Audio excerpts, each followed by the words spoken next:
This the Black Powder Podcast. Kick up your feet, lean on your armrest, and get your mind blessed on this conquest. Hold a grip like a 12 gauge, let this moment kick. Black people moving and having some gun ownership. I carry weight, not to keep the camera safe. It's thinking about you, my kids and my parents' faces. The big topics, they don't wanna involve us. Think we're novice, but now we're moving hard with revolvers. This the Black Powder Podcast, let's get it started.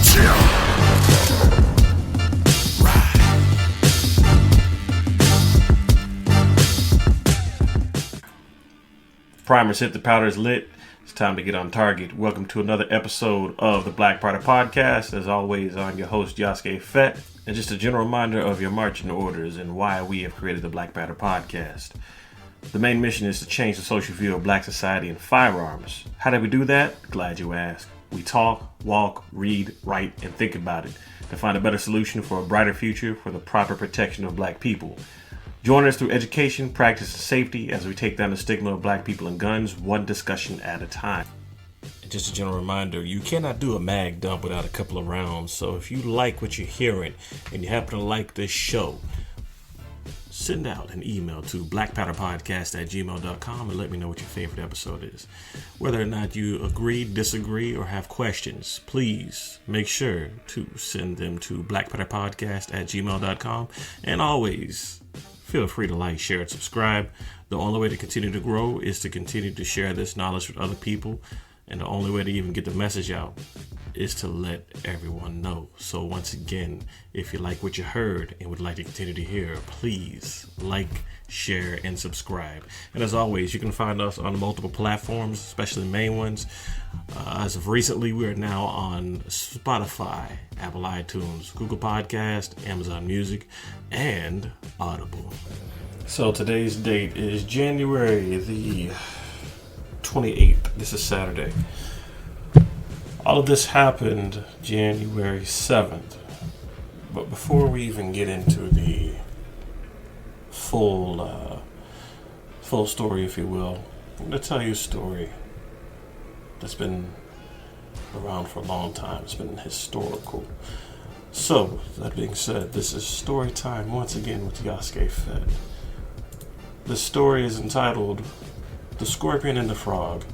It's a fable from a long time ago. Supposedly it showed up in the 1933 Russian novel The German Quarter by Lev Nitoberg.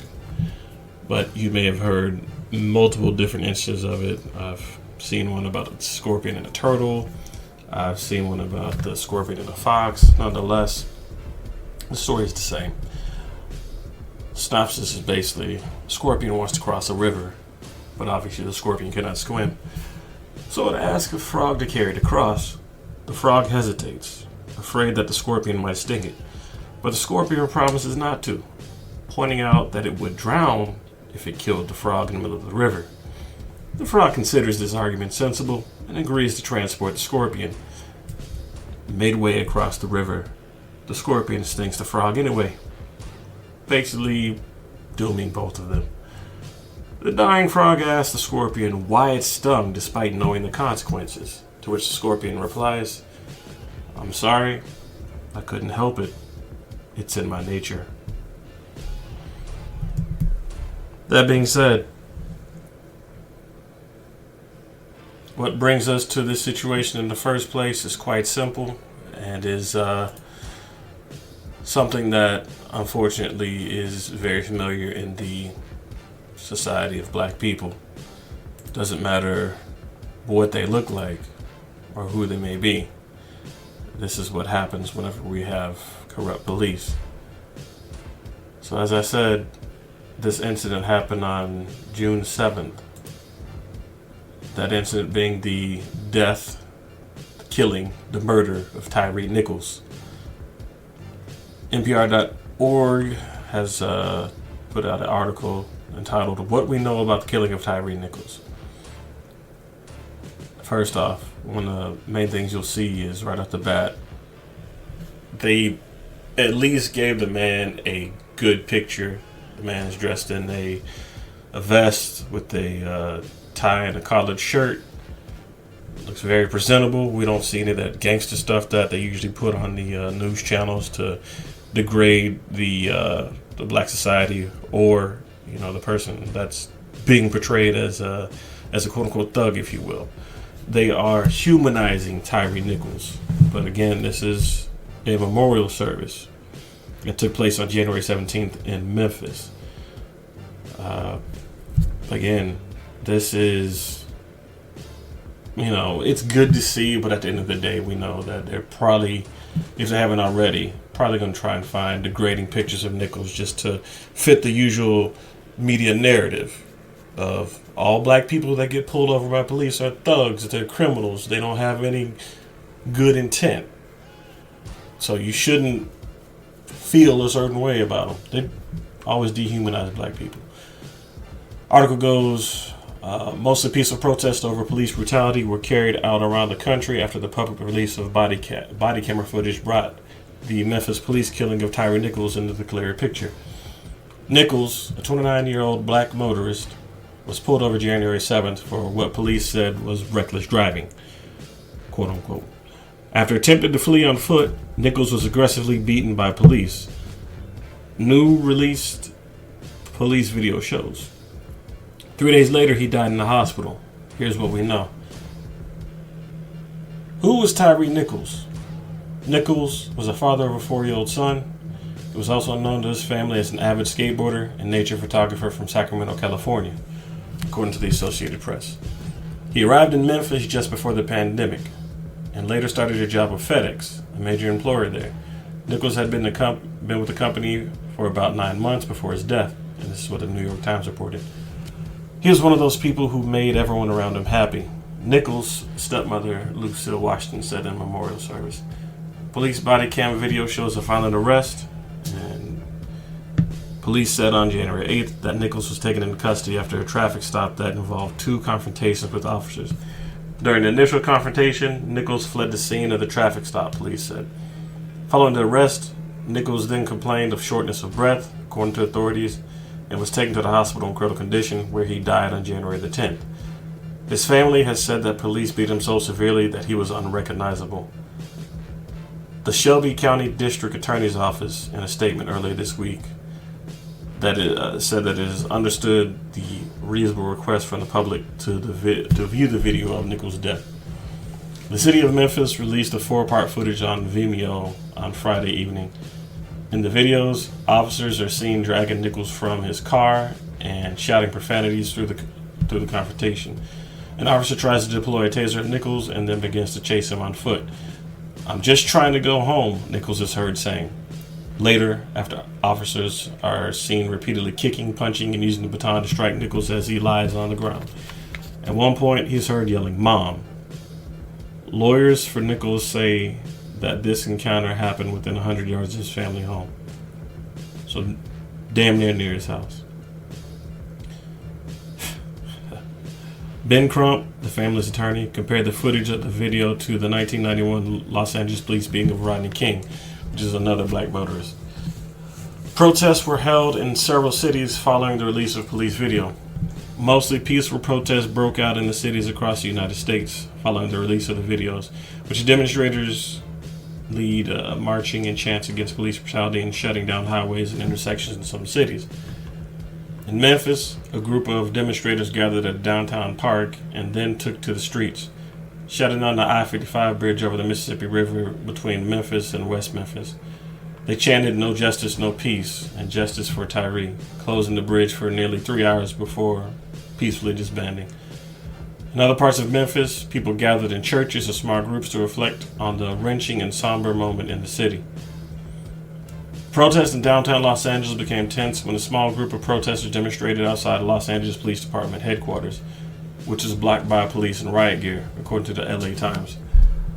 Other small but mostly peaceful protests were also held in Times Square in New York City, near White House in Washington, D.C., in Seattle, Detroit, and Atlanta, as well as other cities in the East to West Coast. Organizers are planning vigils, marches, and demonstrations across the United States over the weekend. 5 former officers were indicted and jailed in connection to Nichols' death. Tadarius Bean, Demetrius Haley, Emmett Martin III, Desmond Mills Jr., and Justin Smith. Each faced several charges, including second-degree murder, aggravated assault, aggravated kidnapping, official misconduct, and official oppression. Like Nichols, all the former officers who were fired before Thursday's indictments are black. They had to point that out. On Wednesday, Memphis Police Chief Sarah Lynn Davis released a video statement discussing the horrific circumstances of Nichols' death. She called it a professional failing and said the incident was heinous, reckless, and inhumane. The police chief, Sarah Lynn Davis, is also black. That's not in the article. This is me pointing this out. During a news conference announcing the indictment of the 5 officers, prosecutors gave new details about what happened during the traffic stop. Shelby County District Attorney Steve Mulroy said that while each of the 5 officers played a different role, the actions of all of them resulted in the death of Tyree Nichols and all responsible. A grand jury returned indictments and delivered all 5 officers the same exact charges. Less than 3 hours after officials released the body cam footage, Shelby County Sheriff Floyd Bonner said 2 deputies who appeared at the scene of the arrest had been relieved of their duties, pending the outcome of an internal investigation. The Memphis police officers were part of a specialized team known as the Scorpion Unit, an acronym for Street Crimes Operations to Restore Peace in Our Neighborhoods. More on that later. That the department launched in 2021. A day after the release of the body cam video of Nichols' arrest, the Memphis Police Department said it would permanently disband the unit. Other agencies are involved in the case. Ben Crump, one of the family's attorneys, said during a news conference earlier this week that police used a stun gun and pepper spray on Nichols in addition to restraining him during the arrest. Yet again, we're seeing evidence of what happens to black and brown people from simple traffic stops, Crump said. You should not be killed because of a simple traffic stop. In a statement following Thursday's news conference, Crump said that although the 5 officers have been indicted, policing in the United States need a great deal of reform. The tragedy meets the absolute definition of a needless and unnecessary death. Tyree's loved ones' lives were forever changed when he was beaten to death, and we will keep saying his name until justice is served, he said. The police chief said earlier this week that the 5 officers violated multiple department policies, including excessive use of force, duty to intervene, and duty to render aid. 2 Memphis Fire Department employees were also relieved of duty as an internal investigation is being conducted. That's interesting. Memphis Fire Department spokesperson Quanisha Ward told NPR that the employees who were not identified were involved in the initial patient care of Nichols. She did not go into further details.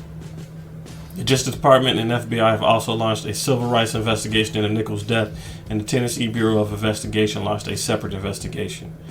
This article is written by NPR's Joe Hernandez, who contributed to this report. Also, as always, I do need to let you know when this was released. It was updated as of January 28, 2023 at 4:50 p.m. And the article is written by Jonathan Franklin and Emma Bowman. Now, the ironic thing to me is that they had to point out the fact that the police were all black, as if trying to smear this whole thing in the face of black people. Like, well, black people did it too, so now we're going to make sure that they suffer the consequences.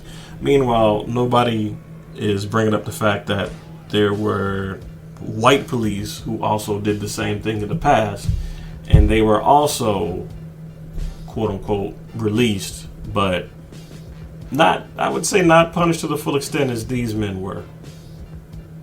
I guess it just gets real easy whenever the suspects are all black and they're all black police and they were the ones behind this whole beating. Now, don't get me wrong. I'm not saying that they deserve special attention due to the fact that they're black. If anything, all criminals who do heinous things to their victims deserve punishment. Don't care if they're black or black and blue. A life was lost unnecessarily. This life didn't have to be lost in the first place, but yet here we are again, barely even past 2023, with another death of another black man. Another death of a man that shares my image. And it's real easy for the common crowd to say, well, he shouldn't have done what he did. He should have just complied. He should have laid down. He should have listened to the police department. You know, just the usual same old song and dance bullshit. And it's to the point where, how can you actually sit down and say what is the right way to interact with police and what is the wrong way to interact with police?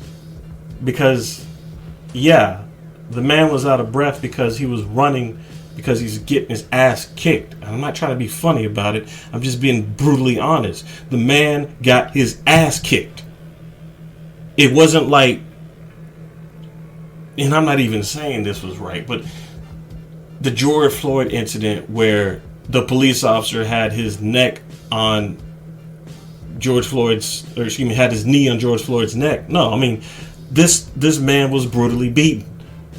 If you go back, and if you haven't seen the video, please go see the video to understand how horrible this is. But if you go back and watch the video, you'll see that, I mean, some of these police officers are rearing back, just hitting this man with as much force as they possibly can. And you got some that are just kicking this man as hard as they can. And it wasn't like they were trying to subdue Tyree Nichols. If anything, they were beating his ass.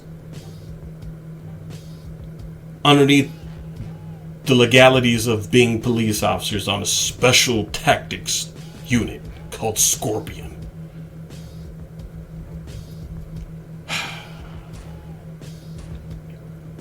So the thing that kills me is the fact that I've seen an incident at the airport involving 3 or more police that were subduing a man. They had to pull this dude out because he was being belligerent in public, and he just, you know, this was at the height of 2020 and COVID and the George Floyd police riots and protests, so on and so forth, you know. I'll never forget the man's words. He said, y'all gonna have to kill me, put it on the gram. Social media is another sickness that we got going on in black society, but I'll probably do another episode on that if I haven't already. Nonetheless, they didn't kill this man. They didn't put this man's life at risk. They didn't choke him. If anything, they were able to get him subdued to the point where he couldn't cause any harm. They had his arms behind his back. They had the man's legs under control. They literally carried his big ass out. And yeah, I guess I gotta say it, this was a black dude. But nonetheless, and I guarantee you he was heavier and taller than Tyree Nichols. But nonetheless, they were able to subdue him and carry his big ass out. Which is why I don't understand.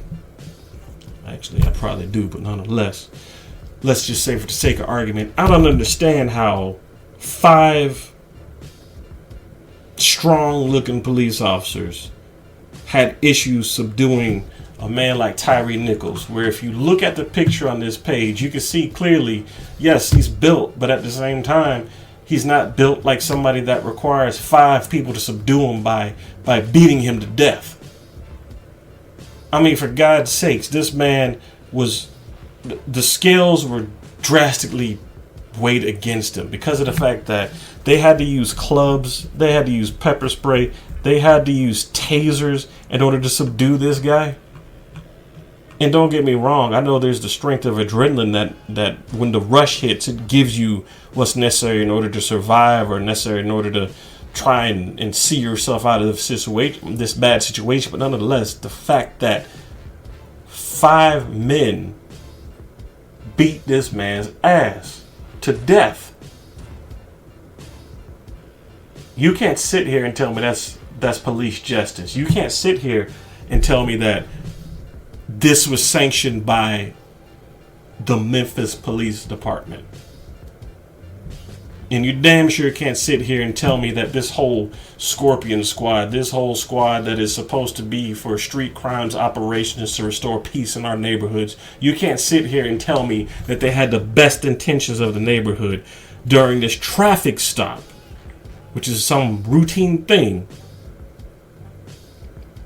it wasn't an exaggerated traffic stop that involved firearms or anything. You can't sit here and tell me that in killing this man, Tyree Nichols, they had the best intentions for the community.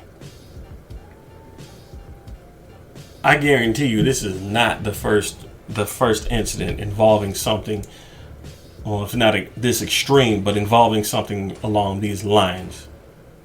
And I'm sorry, like I said, the scorpion in the story killed the frog, the fox, the turtle, whatever animal you'd like to use, killed the frog that was helping him get from point A to point B. Why would a police officer even name a crime unit after an ambush predator? Because if you look at the nature of scorpions, they sit, they wait, then they attack. Depending on how a scorpion is built, you're either going to get crushed to death because the claws are bigger, or you're going to die from the poison because the stinger is bigger. Nonetheless, why even name a police unit Scorpion? Because it sounds cool? Because it makes you feel badass? Because it gives you power? The authority to do anything that you want to because you have a name backing you up? And you've got the blessings of the police department and the police chief? I blame her as much as I do this unit. Because somebody had to sit down and say, yeah, we'll go ahead and name the unit Scorpion and we'll let them live above the law and do whatever they want to. That is bullshit. And I'm getting sick of it, just as much as I'm getting sick of seeing Ben Crump's name in the black man's death. Because it's a never-ending, continuous incident of black men dying, Ben Crump being there. Black men dying, Ben Crump being there. For God's sakes, if I die, I hope my family doesn't get Ben Crump. I really do. And I'm not trying to foreshadow my death or anything, but damn, the last thing I want to do is look up and see my mom on TV talking about I was a good man and all this other stuff. Then I see Ben Crump take over and he's saying, well, you know, this is an injustice to the black society. This never should have happened. No justice, no peace. We'll continue to say his name. Fuck that. There's been so many names involved in situations like this to the point where I'm really starting to wonder, hell, I've been wondering, is this just another way to profit off of black men's deaths other than prison? I mean, is that what we're really coming down to now? It's like we need to control the community through fear. We need to control the community through the death of another black man.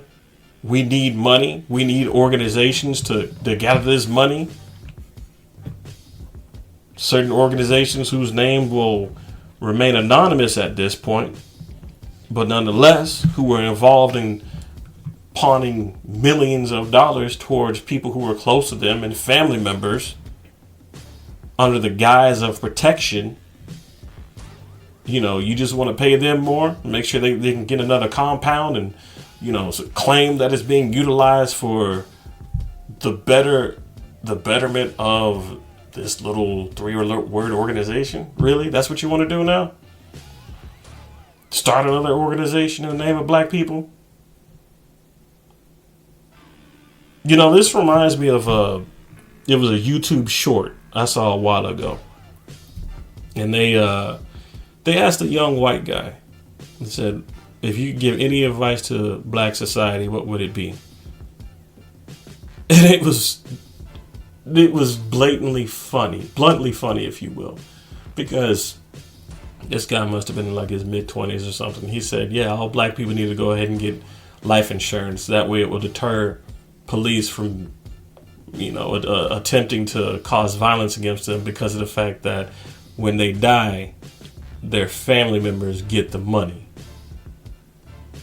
Which in turn, when you think about it, when that person dies and their family gets the money, that, ironically enough, creates black wealth. And that's not the first time I heard that. And it makes sense, because if you look at how normally what happens when a black person dies, the first thing people will do is go ahead and set up a GoFundMe. Like, oh shit, Day died. Set up a GoFundMe.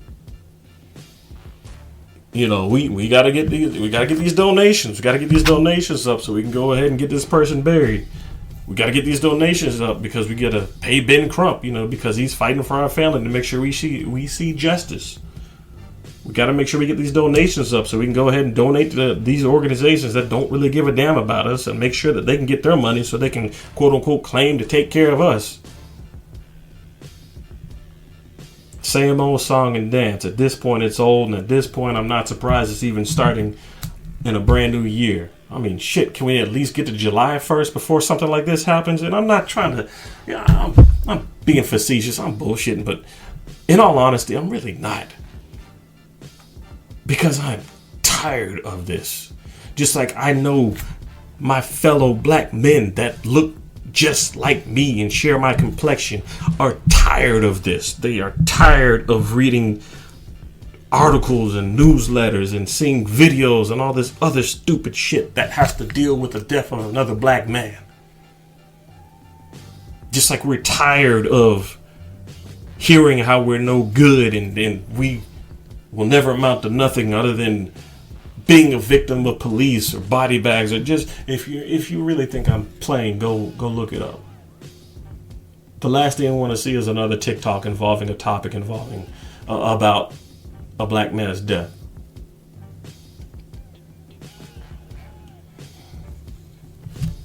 But here we are again.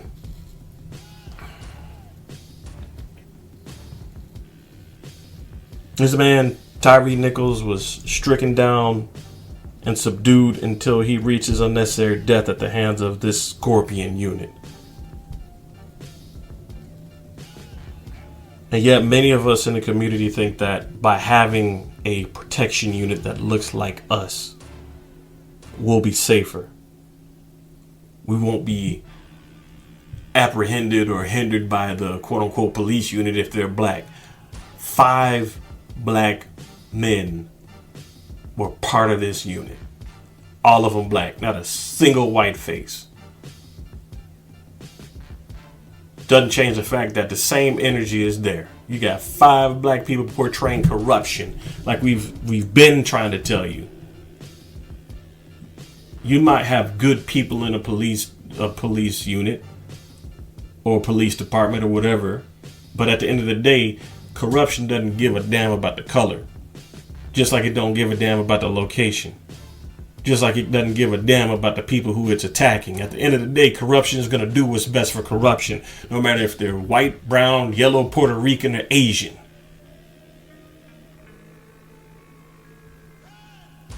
It's going to come for you one way or another. And as a black man, you especially, and I'm talking to you, black man, you cannot afford to be ignorant. You really can't. You can't afford to put yourself at risk. It doesn't matter if you running doing dirty shit or you sitting here trying to be as clean as possible, because just like me, you are doing your best to avoid 2 things: homelessness and going to jail. I just turned 38. January 24th, 1985, at exactly around 4 o'clock in the morning on a Thursday, I was born. Shout out to Mom for reminding me of all those statistics. I was born pretty much on the 4th day if you count from Monday to Thursday. I was born on the 4th day at 4 o'clock on the 24th.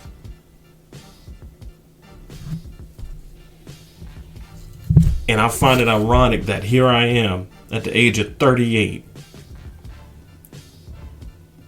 thinking and fearing the fact that I could either be homeless or I could be in jail, or worse, I could be dead, because things like this are always in the back of a black man's mind. Not only do we have to deal with a lot of bullshit and a lot of things from just basic society in general, not only do we have to be looked down upon from basic society in general, but nonetheless, we have to keep these things in the back of our mind. Should we have to do these things? No. We really shouldn't have to be thinking about this, but nonetheless, it is a consistent, basic, everyday thing that goes through our minds. And if you sit there and you think that, no, he's wrong, these are things we don't think about, you might want to think again. When you end up having a family, the weight of that world is put upon your shoulders to the point where the weight of the family always has a gaping pit in front of you. And that abyss is called failure. It's one that you have to carry your family across on a tight rope and remind yourself consistently that failure always looms beneath you. But you, as a man, are strong enough to realize that you cannot fail because you are carrying the weight of that family.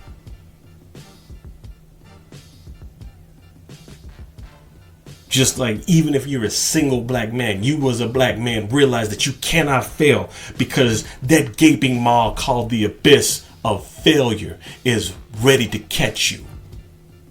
You cannot fail. You cannot do anything that's going to put you at risk if you're a man worth his salt.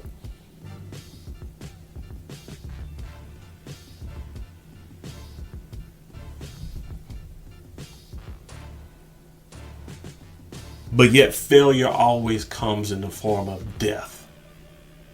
A death that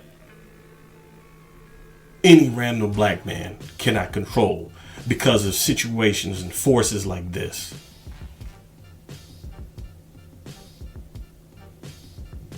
I'll be honest with you. It doesn't make me feel safe at all. Hell, it hasn't made me feel safe in a long time. But it's just something that we as black men have to live with, I guess. Hell, I don't know. And I'm not justifying it. I'm not saying it's right. But if anything, it's just one of those common everyday things that we deal with and we don't say out in the open, but yet we deal with it. You can ask a black guy. You can ask a black man, hey, what's on your mind? What are your thoughts about this? And we're pre-programmed just to say nothing about it. We're just, yeah, we might say something as simple as like, I'm mad about it. This don't make no damn sense. But once we get amongst ourselves, once we get amongst other black men of caliber, of quality, these conversations come out. Modern everyday society won't hear these conversations though. But let's talk about this Scorpion unit. And yeah, this is probably going to be another long one. I'm already in the 32 minute time limit. But you know what? Let's keep it rolling. Let's get into the Scorpion unit. The Memphis Police Department Saturday, and this is the CBS News. Let's go ahead and start with the title. I'm sorry. Memphis Police shut down Scorpion unit whose officers are charged in the death of Tyree Nichols. This article is written by Ferris Tanyos, updated January 28th, 2023 at 5:20 p.m. CBS News. The Memphis Police Department Saturday announced that it has permanently deactivated the Scorpion unit, one day after the release of shocking video which showed violent arrest of Tyree Nichols earlier this month. All 5 former officers involved in Nichols' arrest, who have since been charged with second-degree murder in his death, were part of that unit. The decision came after Memphis Police Chief Saralyn C.J. Davis met with members of the unit Saturday to discuss the path forward for the department and the community in the aftermath of the tragic death of Tyree Nichols, police said in a statement. Officials came to the conclusion that it was in the best interest of all to permanently deactivate the Scorpion unit. The statement read, Scorpion officers agreed unreservedly with the decision, the department added. The Scorpion unit has been inactive since January 7th, arrest of Nichols. The city of Memphis has said in a news bulletin Friday. Will tell us something we don't know. We already know that Scorpion stands for the Street Crimes Operation to Rescue Peace in Our Neighborhoods, which includes more than 24 officers assigned to the Scorpion teams. They wore black hoodies and tactical black vests with police emblazoned across the front and back, and drove dark-colored Dodge Chargers marked with the Scorpion seal. Excuse me, this sounds like the most ghetto shit I've ever read whenever it comes to a special tactics unit. So basically, you had a bunch of, I'm going to assume they're all black, but you had a bunch of police officers out there wearing black hoodies and tactical vests, emblazoned with the word police across the front and back, and they drove dark-colored Dodge Chargers marked with the Scorpion seal. So basically, you created a special tactics unit composed of street thugs. Living a street thug lifestyle in the name of the police. That was a great idea. The crime suppression teams patrolled in groups and at times used justified low-level traffic stops as a way to find violent criminals, drugs, or weapons, according to the department. So I'm going to go ahead and translate that and basically say that the street tactics that they used were justified until they came across Tyree Nichols. Gotcha. In a news bulletin published on January 27th, Memphis Mayor Jim Strickland said, since this event happened, the Scorpion unit remains inactive. Again, something we know that. Though he didn't clarify when the unit was deactivated, Strickland also said that the city is initializing an outside independent review of the training, policies, and operations of our specialized units. This is something that you should have known about before you checked off this box activating Project Scorpion. This basic governing bullshit. These are things that you should have known way before. You probably just had somebody go over it, browse through it, and said, yeah, we're going to create this special unit. Does it sound good? They're going to fight crime in the name of truth, justice, and the corrupt American way. Chirp, sounds good. Here, put some money towards it. Project Scorpion, activate. While the heinous actions of a few cast a cloud of dishonor on the title Scorpion, it is imperative that we, the Memphis Police Department, take proactive steps in the healing process for all impacted. Saturday's statement read, well, where did these 12 individuals come from? You're not just going to tell me that you hired random people off the street for this little street project called Scorpion with the best and brightest that you have to offer in order to make sure that society regains a safe composure due to Project Scorpion. Scorpion in itself sounds so crazy that how in the world does a scorpion bring peace? That's basically what I'm saying. How does that work? Explain that to me. 29-year-old Nichols died on January 10th, 3 days after being violently arrested during a traffic stop by the police officers. Body cam and surveillance video released Friday showed Nichols being pepper sprayed, kicked in the head while being restrained, punched, and struck multiple times with a baton. The 5 former officers who have since been fired have been identified as Demetrius Haley. We already know the names. I'm not going to say this shit again. They were hired from 2017 to 2020 and were 24 to 32 years old. All 5 officers have been charged with murder and other crimes. So, like I said, they were hired from 2027 to 2020. This unit was put together around 2020. And again, it's composed of 12 individuals that made up this Scorpion unit. I told you they did not hire these fools off of the street. Or maybe they did whenever they first joined up with the police station back in 2020. And we still have people that think as long as we have black faces in on duty representing the police, it's going to make things better. Like I said, it doesn't change anything. Corruption is corruption. What you get, what you see is what you get. Nothing's going to change that.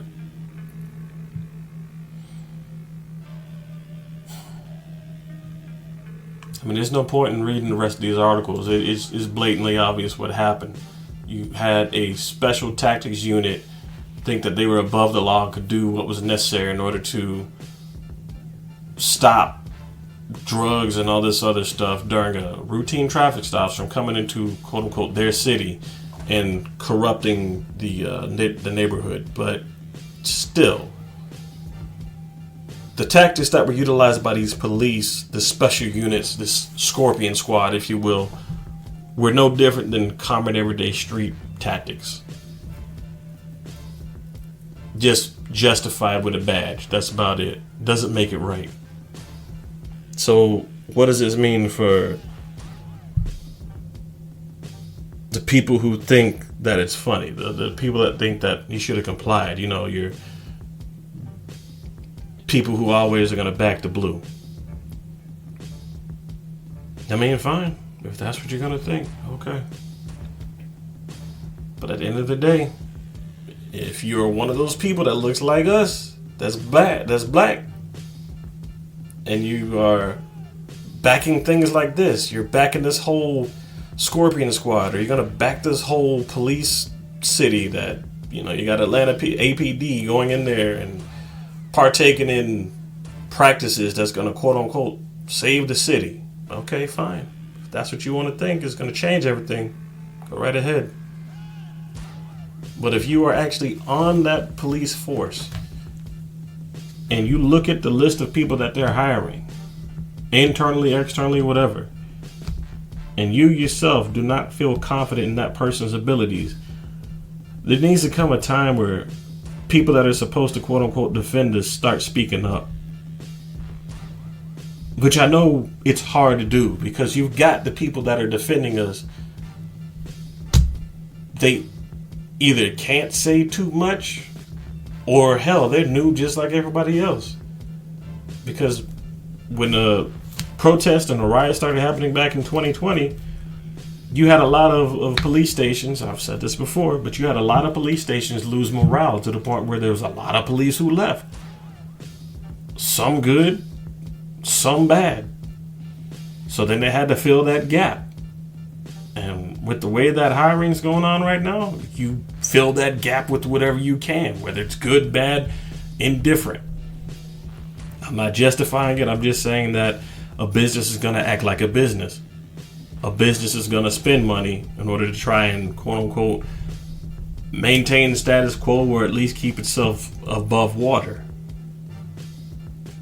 And a basic business model is like this. If you can't throw money at it, you throw bodies at it. If you can't throw bodies at it, you throw money at it. It's an endless cycle of just basically trying to patch what is harming the business or threatening to close the business down. So, that being said, you're going to hire police officers at an alarming rate. Some who are qualified, a majority who might not be. Which means that not only do we have brand new police officers, but we have people who are pretty much on par with you and me. People that might not know the first thing about trying to maintain peace in the neighborhood. People who may or may not know anything regarding actually trying to prevent themselves from dying on a job compared to, quote unquote, preventing themselves from dying on a job by beating the shit out of somebody, which is why we're in the situation we're in now. There's a difference in complying and submitting. They made Tyree Nichols submit to the point where he no longer could submit anymore. The only thing he could submit at that point was his life, unnecessarily. If you look at the video, you could easily see that they had that man, he was subdued. All they had to do was just put him in a car, take him to the precinct, whatever, carry on, keep it pushing. They didn't do that. And I'm really starting to wonder if there was something more involved than just pulling him over, saying that he was driving erratically. Like maybe somebody had a personal vendetta against him or something. I don't know, because it doesn't take 5 people just to subdue a person like that. I'm sorry. All that was unnecessary.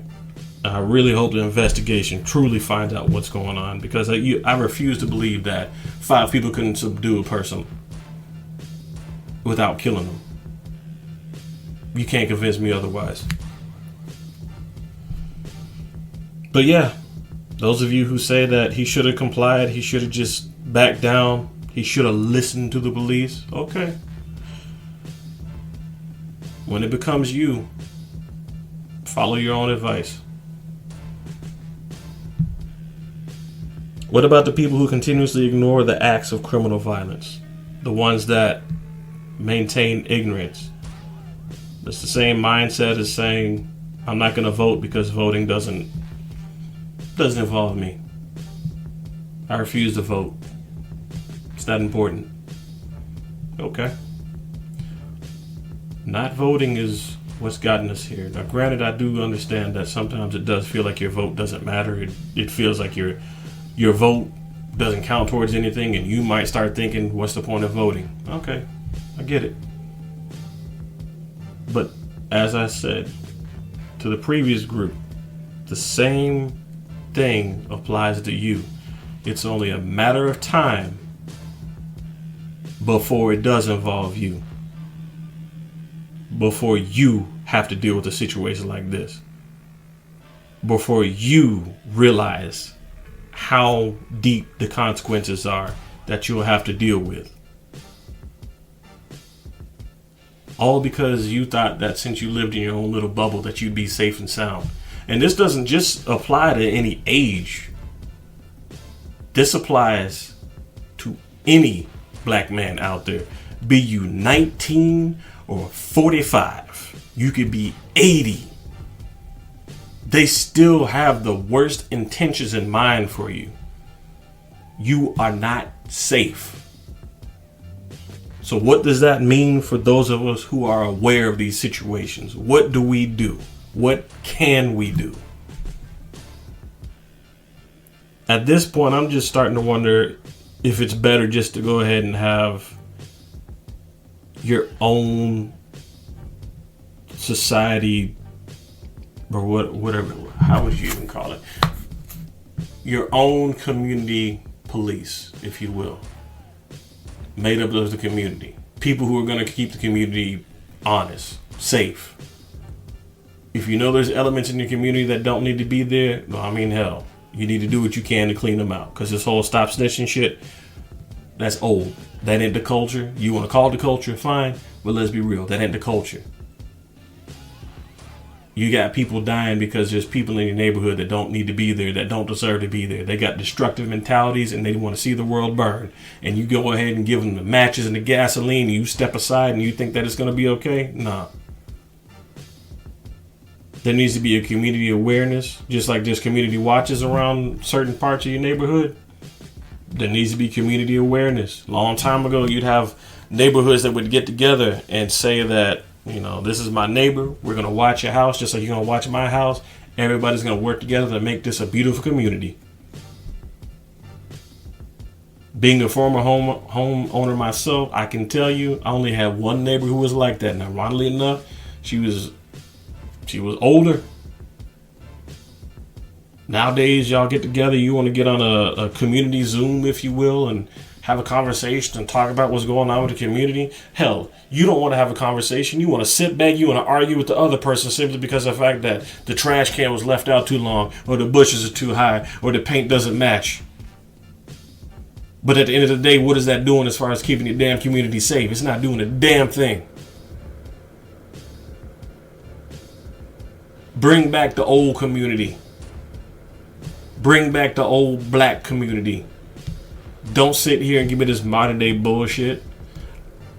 I don't care what Carlicia thinks about my bushes, as long as Carlicia is safe and Carlicia is keeping me safe. Just like I don't give a damn about Jamal's car leaking oil in his driveway. Okay, fine. Is it in his driveway? Yep. All right. Is Jamal reporting to me whenever somebody's knocking on my door and I don't know who, and he doesn't know who it is and I don't know who it is? Yep. Okay, cool. Like, Jamal can expect the same damn thing from me. But we don't get that, do we? Not in all neighborhoods. We get it in some, but we don't get it in all. It should really be a blanketing effect. Especially when it comes to the kids. Because I remember, I think it was around COVID, back mid 2020. Somebody's kids came to my door. Ringing the doorbell. It was 3 young girls. Rang the doorbell. Saw it in the ring. Got the whole thing recorded. Didn't know them from anybody. Never seen them around the neighborhood or nothing. They're ringing the doorbell, asking for money, trying to get donations for a quote-unquote school project, which was a lie because they were trying to get money to do God only knows what.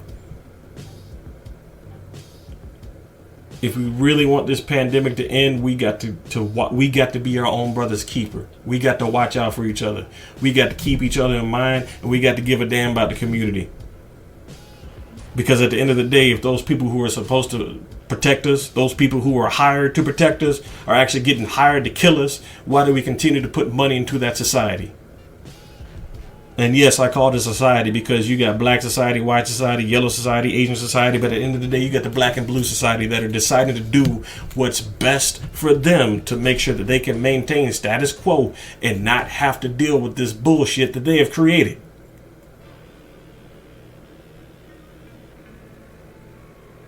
Keep my neighborhood my neighborhood. I am my brother's keeper.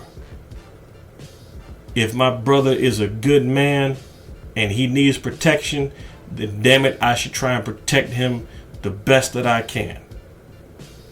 I shouldn't have to rely on a force, a Scorpion squad to pull over innocent people and put them in situations that they didn't deserve in the first place.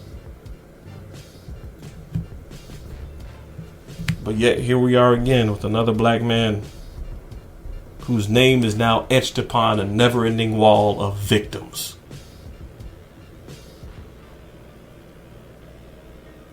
At this point, I don't even know what to say about it. If you got thoughts, opinions, feelings, can shed some more logic on this, blackpowderpodcast@gmail.com. Black Powder Podcast on Twitter. Black Powder Podcast on Instagram. Same on Facebook. Black Powder Podcast, everything. Reach out to me. Leave your thoughts, your opinions, your feelings. If you don't want to speak them out loud, I will read them for you. That's all I got to say about that mag dump. Y'all be safe out there. God bless the Nichols family. I hope that 4-year-old just continues to live and grow strong. I pray for the family. God bless them. They didn't deserve this to happen to them. Bless that man. Bless Tyree Nichols. May his soul find peace in the aftermath of this disaster.